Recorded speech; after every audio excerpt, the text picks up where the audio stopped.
Hey guys, this is Eric Gunderson with the Colorado Karting and Colorado Karting Tour and Apex Predator Driver Development. We're out here at IMI Motorsports Park today. It's a little bit cold, but hopefully it's going to warm up pretty soon. But we just set up the scales for some of our racers to come and use, especially our new racers, to meet minimum weight. And what minimum weight is a standard that we have for each different category, where the cart rolls onto the scales, and with the driver and the cart and whatever else is included with that, your safety equipment, fuel, tires, and of course your lead ballast, it has to meet a certain weight. So for example, our Junior 1 category, Junior 1 Cadet, is 240 pounds. Something like a KA 100 is 360. Each class is listed on the Colorado Karting Tour website. Depending on the series you run, the type of cart you run, those weights will change. But one thing that's standard across the country, not just here in Colorado or with CKT, is a minimum weight standard. It's a way to keep all the competitors, assuming they're within a reasonable size and weight, kind of competitive and even. So the idea is those minimum weights should be about higher than most of the competitors, meaning you have to add a little bit of weight to the cart to compensate. So what we have here is a set of Longacre computer scales. Longacre is one of the more well-known brands in scale technology in motorsports, but certainly not the only one. And this is the set that we use for our racing series, and is pretty common when you find scales kind of across the country. You'll see here we have a plate across all of the pads. If you look underneath, you can see the individual pads. So we have one for each kind of corner of the cart. And many racers in the shop will not have the plate across the top, but when you're doing minimum weight, rather than something like front percentage, rear percentage, or cross weight, having this plate across the top is an easy way for us to roll the carts on, roll them off, without having to pick them up and put them down every time.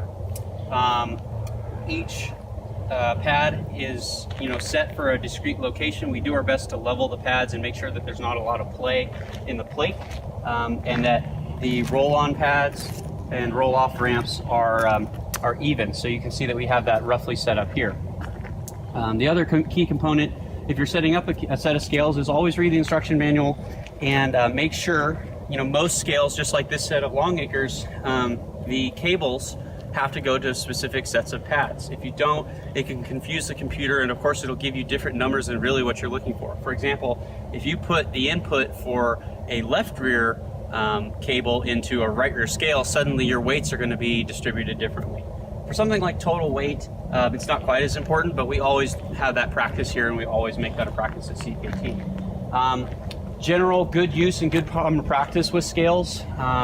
Never drive up on them with your engine under power. Always try to stop short of the roll-off pads and roll your cart up onto them.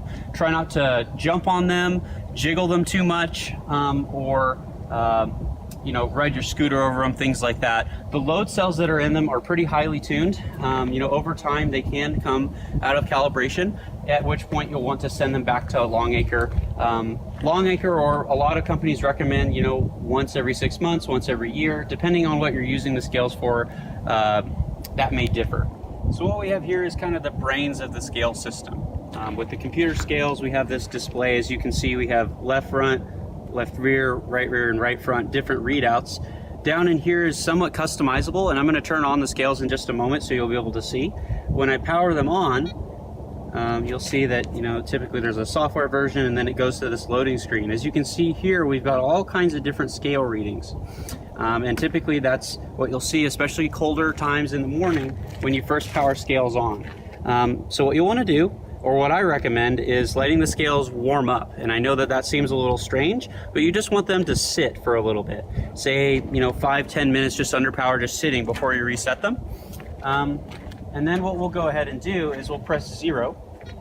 And theoretically, that's like, if you have ever used a high precision scale, it's like tearing. As you can see, because we didn't really let them warm up for a little while, or maybe we have something not quite in alignment, we have a weight of 1 pound here. So if we waited a little longer, there we go. So it's gone to 0. Down here is really what racing series care about, is that total weight. So if I go ahead and step my foot on the scale, you can see that total weight goes to 56 pounds. And if I step off, it goes off. For something, you know, like an oval track car, these corner weights are going to be more important. And of course, when you're scaling a go-kart, which is something else we'll talk about, that percentage matters. But just for race day, the total weight is really what you want to focus on. That's basically scales and scaling in a nutshell. This is Eric Gunderson for the Colorado Karter and CKT. Thanks for tuning in.